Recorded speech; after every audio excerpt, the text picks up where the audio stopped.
Hello, winners, and welcome to Two for the Win with your hosts, Nick and Wil, where we share international insights, perspective, and occasionally inject some levity on things such as leadership and mindset with Monday Mindset, travel in the travel industry with Wanderlust Wednesday, and sports on Fanatic Friday. Each episode is about 20 to 30 minutes in length.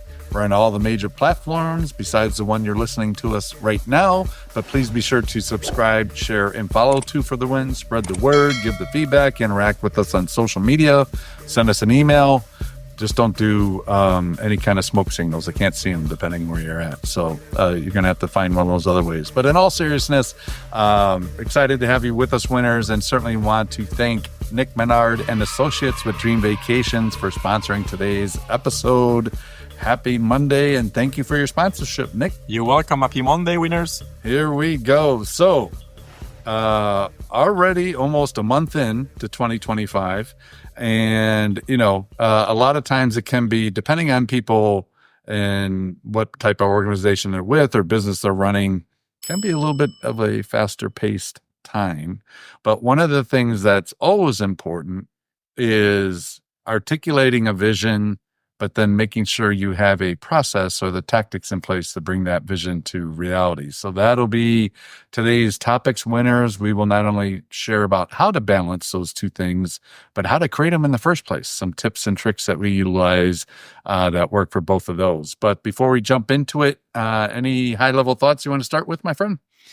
Now, I really believe that it's a key for any kind of organization, region, businesses that you are at. If you don't have a clear vision, how can you get anywhere? And also how can you share what the goal is across your teams if you have teams? So the vision is key, and I'm looking forward for this episode because I know a lot of people talk to us about the vision piece and, how to create the best possible without losing track of what's all the other things that come in between. And so I'm excited for this. Me too. A lot to talk about, and we want to be true to our time. So let's jump into it, but let's start with quotes and quips. So we have the first quote is from Thomas Edison, and being that we're in Fort Myers, apropos, Thomas Edison used to live in this area when he wasn't up north.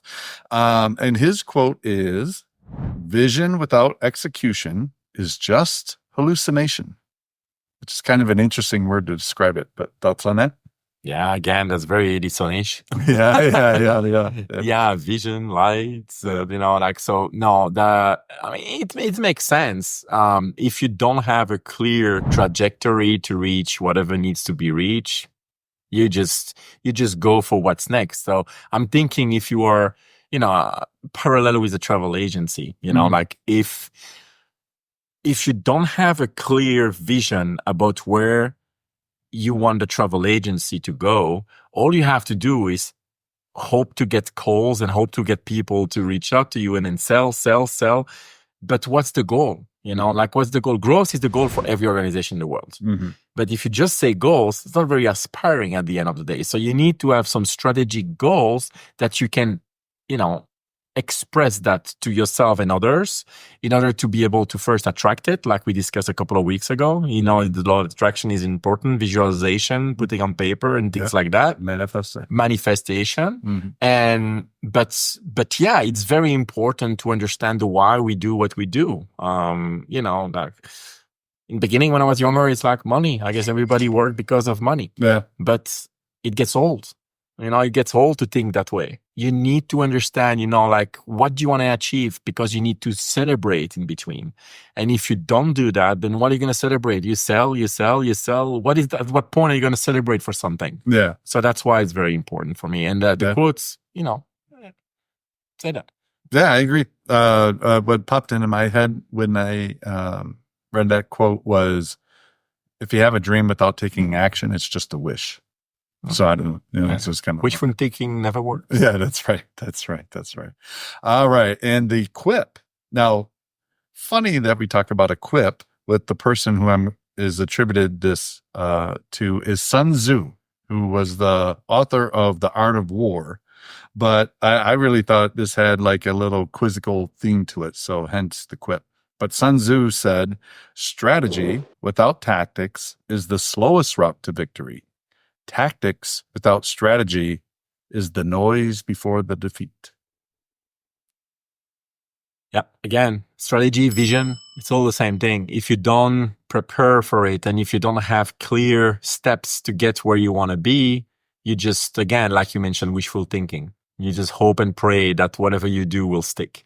Yeah. And I think that if you don't do that, but in the other sense, like you mentioned here, if you do everything right, but you don't know why you do it and the vision of the end results, then you will never be satisfied and you will just work to work without really knowing the why. So yeah, it's kind of like if you have a strategy and without tactics, you're kind of wandering, and you might eventually wander and get to the right place, but it's going to take a long time. And if you have the tactics without the strategy, you're just doing stuff.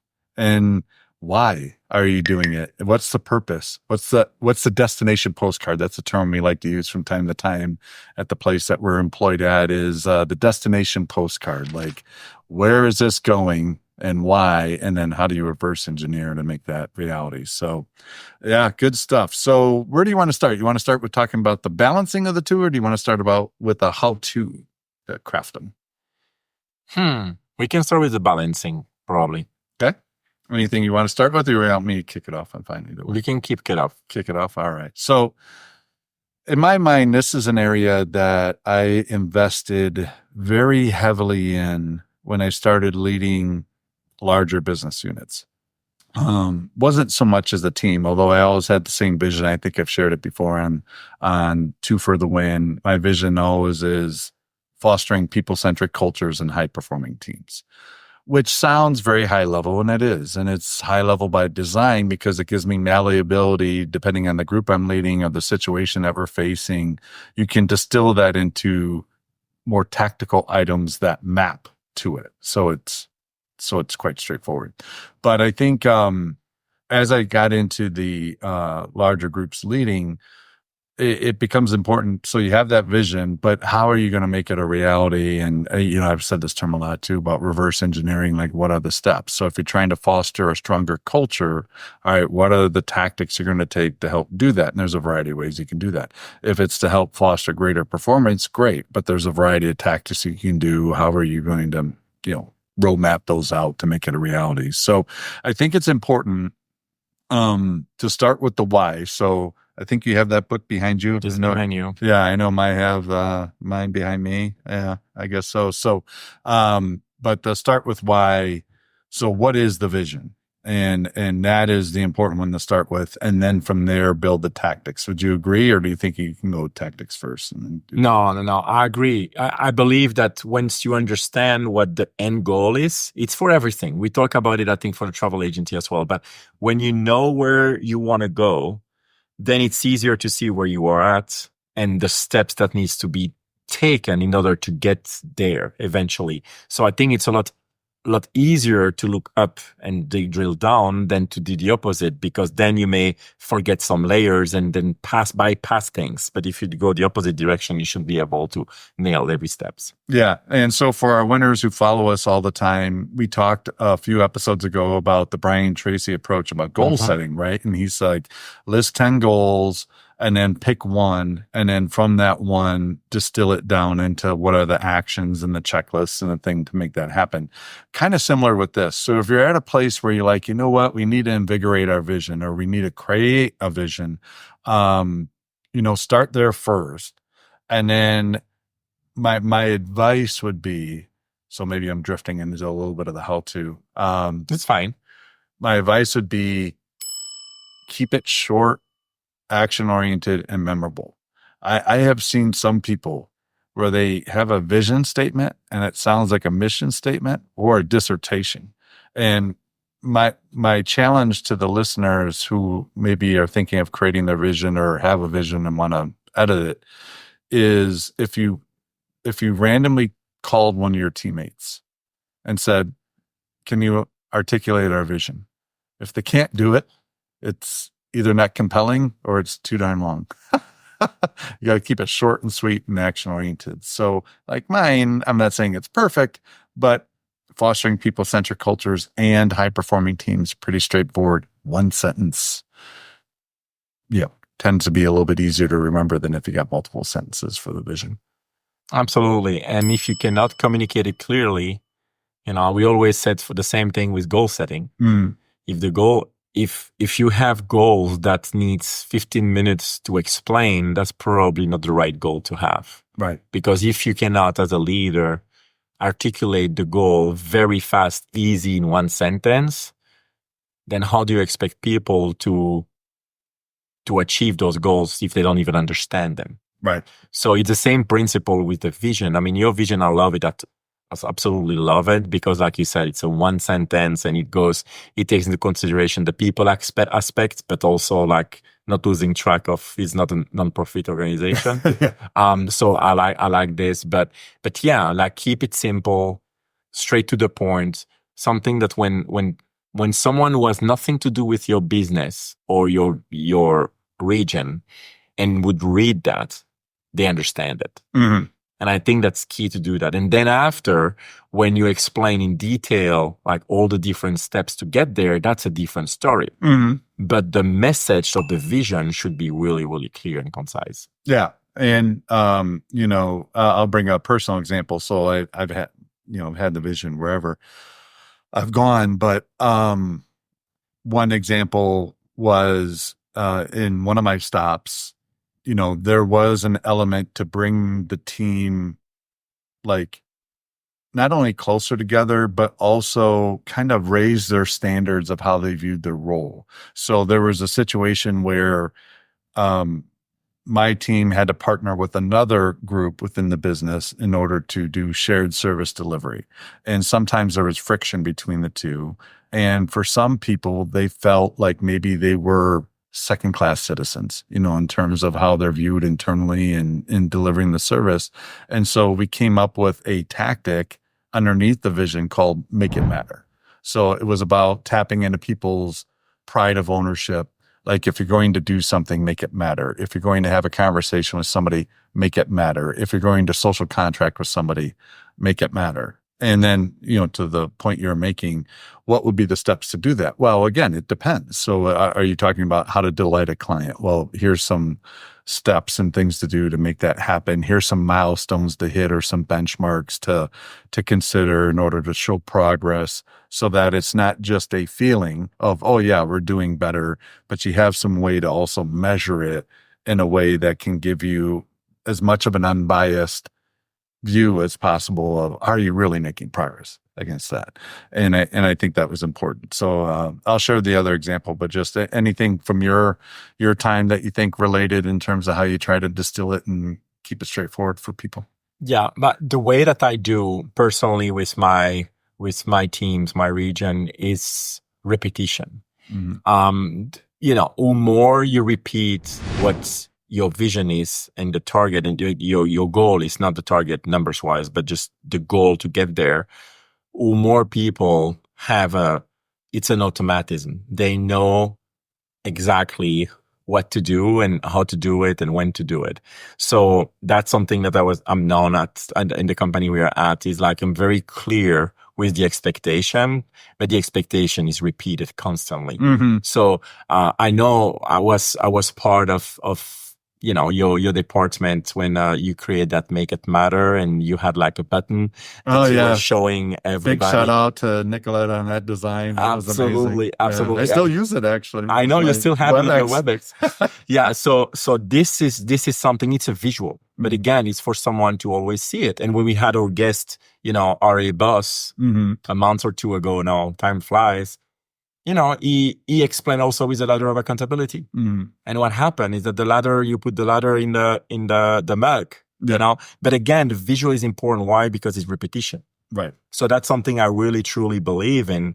If you have something and you want everybody to, in their sleep, to know what exactly, why they do it and what they have to do it to get to be successful, that's repetition. Mm-hmm. And that's in an email, it's in our weekly meetings or monthly town hall, quarterly town hall, but it's always the same startup message.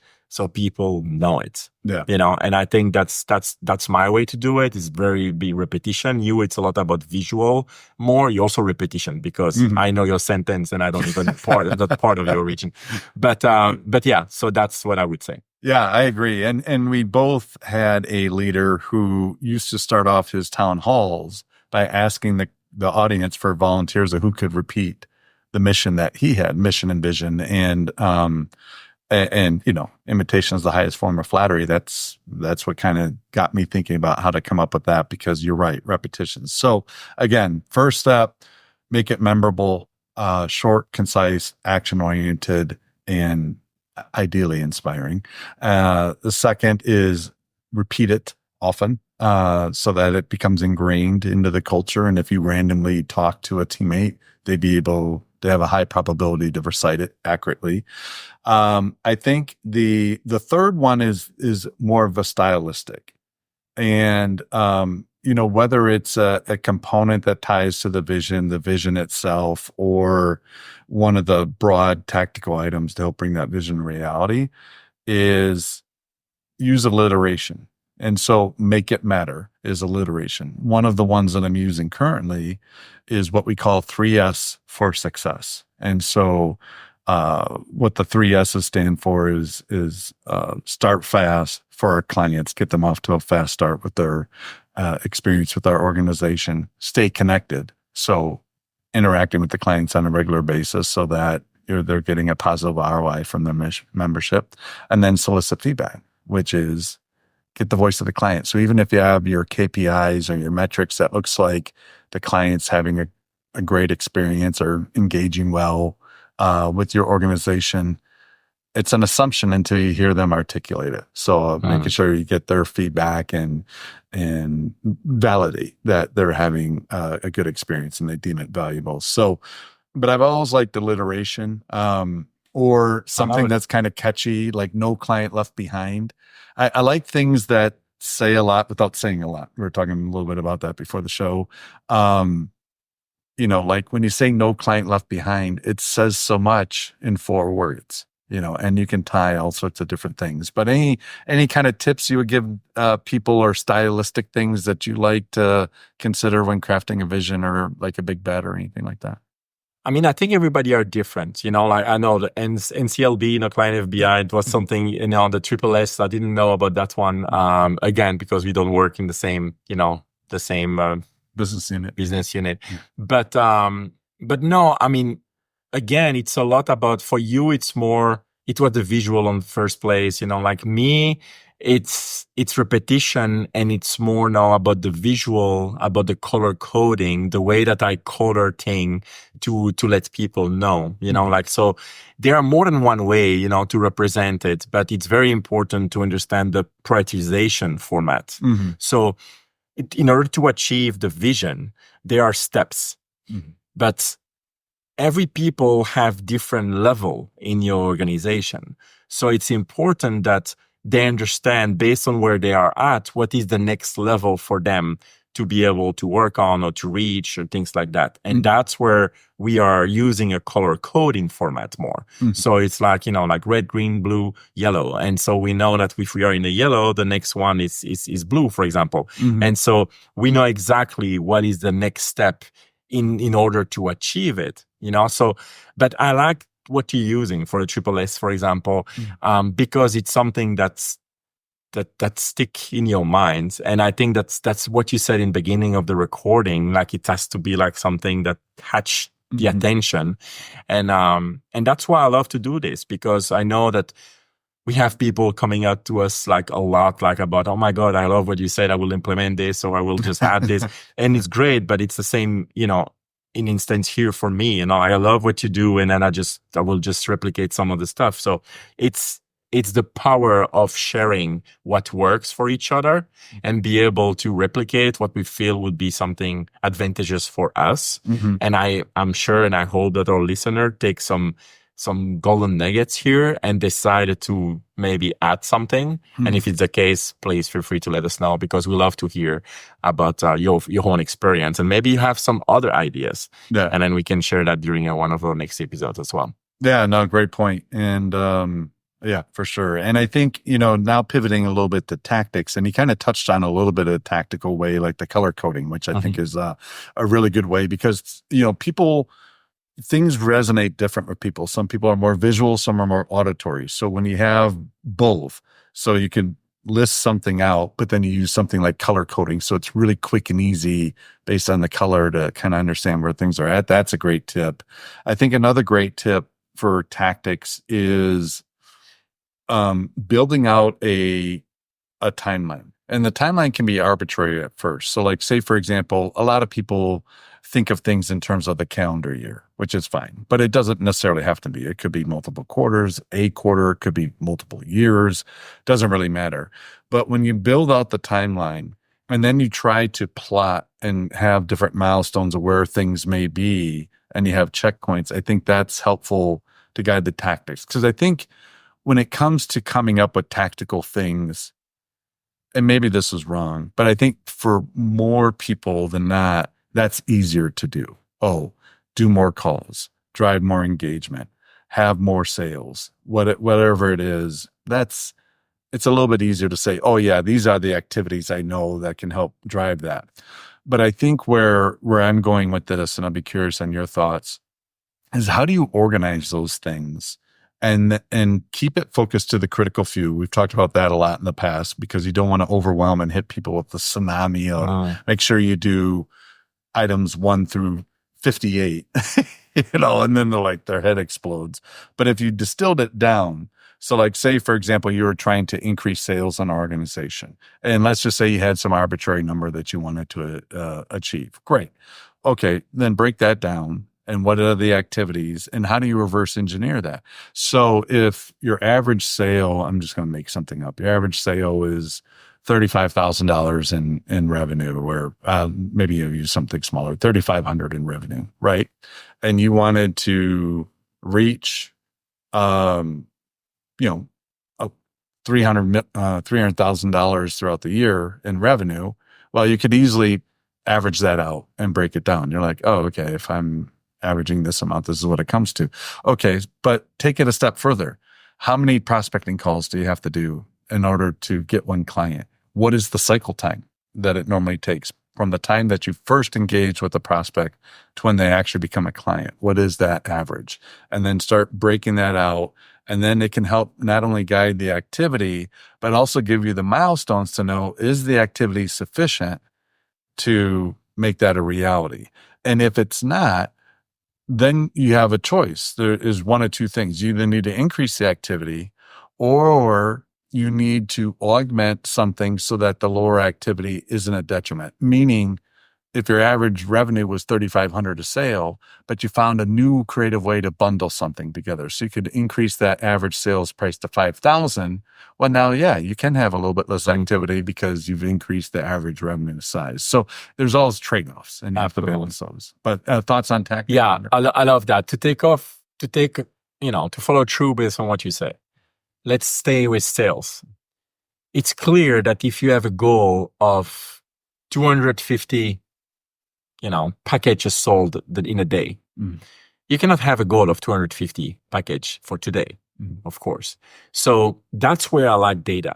And I'm not the biggest data guy. I believe data should help be successful, but we should not be successful because of data alone. And so data here is good because, as you mentioned, we have if we are in the business for a year, for example, we have an idea about what to expect, how much per transaction, how long does it take to close the deal, how many are repeat customers, and things of that nature. So the data will tell us, okay, well, if you make 15 calls, you will get 2 sales. Those 2, you have an average of 25% returning customer. So it means that you need to have 4 sales to have a repeat customer, which means that you need to have 40 calls, and when you get like that, you just simplify the example, and you can showcase your people about, hey, here is the real expectations, and then you have the overachiever who will say, I will double this number. Yeah. So I will double every single step. And then you will have the people who are who like to be average. And they will say, okay, well, if that is the goal, if that is what we need to do, I will just do that, you know? So again, it's in your end. It's a numbers game. And the numbers game is in everything, not only in service, in sales, in anywhere. It's a numbers game is always there. So again, once you understand how many calls, how many emails, how many follow-up, because the secret is in follow-up in everything you do. Because sometimes, third follow-up, you get X amount of percentage of sale. Or the fourth, you get that X amount. Or the fifth, you get X amount. Well, you know what to do every day. At what frequencies should you be doing the follow-up? So again, that's the data will tell you that based on what worked the last X amount of months, years, and whatever you have as data available for you. But I totally agree with you that you need, and it's the same in service, how many clients you need to reach for the month, or, you talk to them every 30 days. Okay, great. So you schedule it every 2 weeks, you know, and then you see, oh my God, it doesn't work. Well, let's schedule every 10 days. Yeah. And then at the end of the day, you know which client will be coming every single call with a smile because they're happy to talk to you. Those are great clients. And those who are difficult, that's those that you spend more time. So what happened after a while? The client comes every single time. You can push them also sometimes, for the next cadence. Hey, John, do you need something from me today, or can we push to our next cadence call? And John, oh, no problem. I don't have anything special to share with you. Let's jump the next one. Okay, great. You do that when you have a difficult day or a busy week with the people you know they will be easy to be reached again. Yeah, right. And for the people that are difficult, that's where you spend a little bit more time on. And that's how you're going to turn the difficult client into less difficult client to eventually client who wants to talk to you. Right. And that's another game. Yeah, for sure. And I think, some of the other things with the tactics, and you alluded to it within what you just shared, is it is art and science. So the science is the numbers game, right? It's a math problem, and you do that. But the art of it is, how compelling are your communications? How effective are you in moving things through that cycle, whatever that cycle is for that, quickly, so that you get to the ideal state as quickly as possible. So what I mean by that, and kind of tying into my earlier point as well, is you have the numbers game. How many calls you have to make in order to get a repeat client? But then again, if you A/B test and you're testing two different presentation styles or talk tracks, right? You may find that one's more effective. So maybe now, instead of 40 of those calls, you only need 30. To get that repeat client, because your quality has augmented.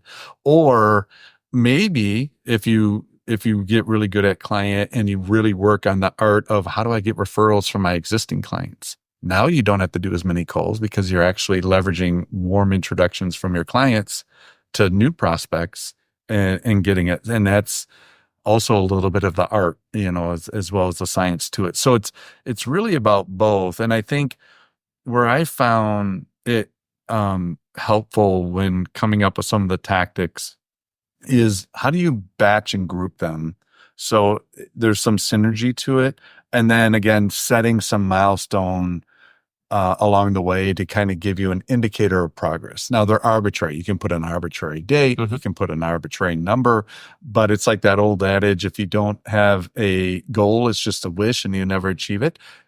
You got to set a number. And then a leader, the same leader who used to call on people in the audience to have them repeat the vision, also had another saying, which I loved, which is, nothing focuses the mind like a deadline. So if you have the vision and you have your destination postcard, setting dates, even if they're arbitrary in some way, it'll crystallize it in your mind and create a sense of urgency to make sure that there's being action taken to make that happen. And if not, then you can identify it and figure out what the root cause is that things aren't progressing as quickly as they should. I love it. I think that's very clear and at least pretty clear process. So in beginning, we explained the big visions, how to create that vision and how to communicate that vision, and any tips that we can give you based on how to maybe, excel in this communication piece for people not forgetting everything. So, and then the how was like explanation about how to reach everything we need to be reaching in order to be successful. And also I love the ending that you give about the fact to say that sometimes you need 40 calls to get what you need. But if you coach the person to get better at their job, they will need 35, then 30, less and less time. And for repeat customer, I know that for the travel agency, you get referral, but the most important is to ask for it. Yes. And a lot of time people tend to not have referral and complain that they don't have referral, but they don't ask for it. Mm-hmm. People are rarely going to give you on a plate, hey, here are the people that need vacation right now. Please call them. Right. No, you need to ask for it. But you will be surprised the amount of time when you just ask it. Oh, yes, actually, I know someone who just mentioned that they were looking into XYZ. So let me give you their number and so you can contact them, Yeah. So ask for the referral, ask for the value like you mentioned earlier, ask for it. Usually it's as simple as that, Mm-hmm. And then there are more steps also, but just don't forget to do the first step. No, you're 100% correct. And I'll wrap it up by saying something that I know you brought up multiple times on the show about the recognition. So make sure you incorporate recognition and celebration as you achieve those tactics or as you hit those milestones that are helping to bring that vision to reality. Because nothing helps encourage great continued behavior when you recognize great behavior and results. So with that, our winners, this will wrap up today's Monday Mindset episode. Hope you enjoyed it and gleaned a few nuggets. And please make sure to join us in the next Monday Mindset. But in 2 days, we have our next Wanderlust Wednesday. You won't want to miss that one. That one's going to be great as well. So again, please subscribe, share, and follow. 2 for the Win. Give us your feedback, any topics you want us to cover, any questions you want to ask us, you want us to answer in the podcast.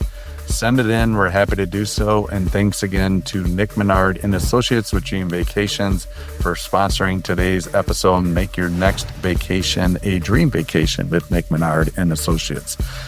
With that, we will close it up and be well, winners. Take care. Bye, winners.